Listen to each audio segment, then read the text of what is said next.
Hello everyone, welcome back to my channel. I'm Ashley and today we're going to be doing the finale for this year's Pan Those Eyeshadows Project Pan.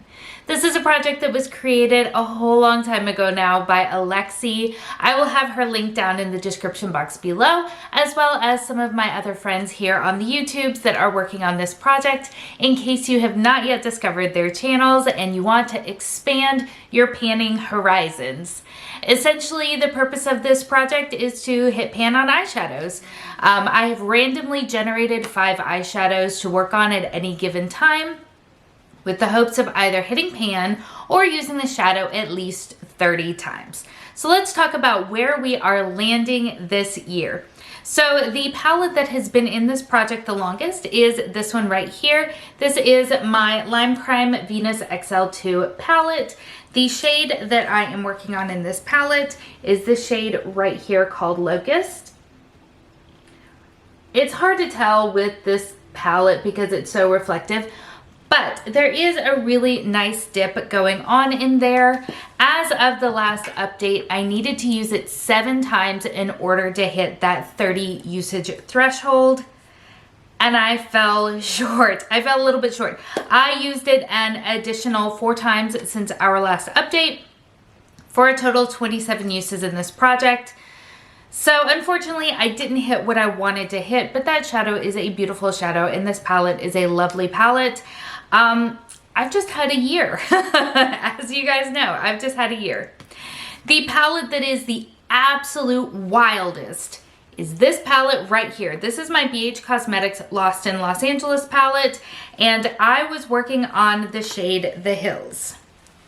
This is the shade right here, and hopefully you can see it glinting down in there, but we do finally have pan in this shadow.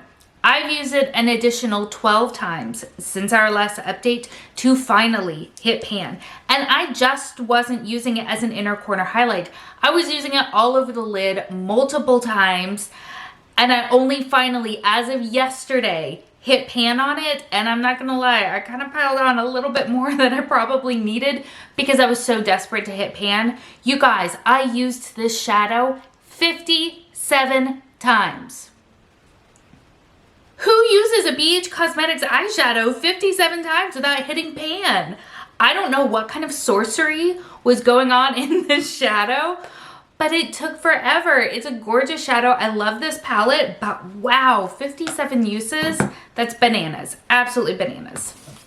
The next shadow that I was working on is from my Juvia's Place, the Nubian 2 palette. The shade that I was working on is the shade right here called Jezebel. You can definitely see some disruption in the pan. Definitely not an overly discernible dip. The mattes are definitely quite pigmented, but to be fair, I only used it 2 times since our last update for a total of 10 uses in this project. So you weren't gonna see a massive change in it, but that is where we landed there. I'm also working on a shade from my Too Faced Chocolate Bonbons palette. I did hit a pan in here. I hit a pan on Divinity. Doesn't count in this project because it's not the shade that I was working on. The shade that I was working on is this shade right here called Cafe au Lait. It's this silvery taupe shade. I only used it once since our last update for a total of, 5 uses in the course of this project, so clearly it was not one that I was pulling for overly often. I do actually like this palette. I was really happy that I pulled it in because I wasn't sure how I was feeling about it. I'll be honest, this shade up here called Almond Truffle, I used this so much. I think that was probably my second most used shadow in this palette aside from Divinity, which is just a matte cream powder that you set down, or I set down my eyeshadow base with.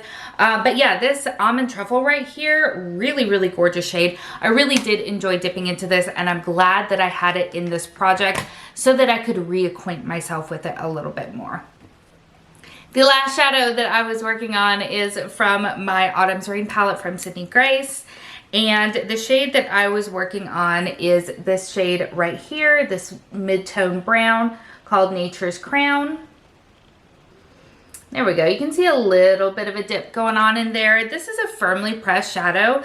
I used it an additional 8 times since our last update for a total of 28 uses in this project. Not quite that 30 usage threshold, but I came really close.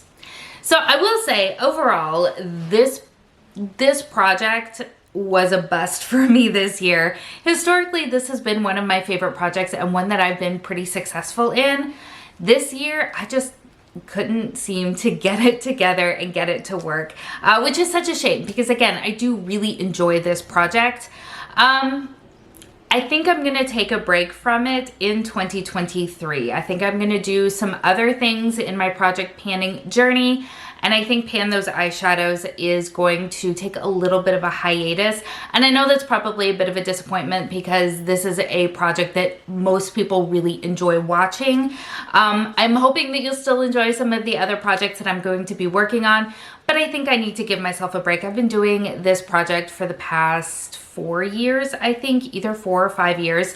And I think I just need to change it up a little bit and become a little bit more reinvigorated in the projects that I'm working on. So I'm really happy that I did hit the goals that I hit within this project, and I'm really excited for what I've got coming up in 2023. As I've said in a few other videos, I'm going to try really hard not to put too much on my plate for 2023 because I really want to get back into kind of my mojo and feeling more successful in the projects that I'm working on and feeling a little bit more of a positive connection to what I am choosing to spend my time doing. So please let me know in the comments below what projects you plan on doing next year and which ones you are most excited to see from all of the panners that you like to follow both here and on Instagram, because I love hearing from you guys and discovering new things. So that's where we're wrapping up. If you've enjoyed this video, please give it a thumbs up. And if you've not yet subscribed, I hope that you'll consider doing so.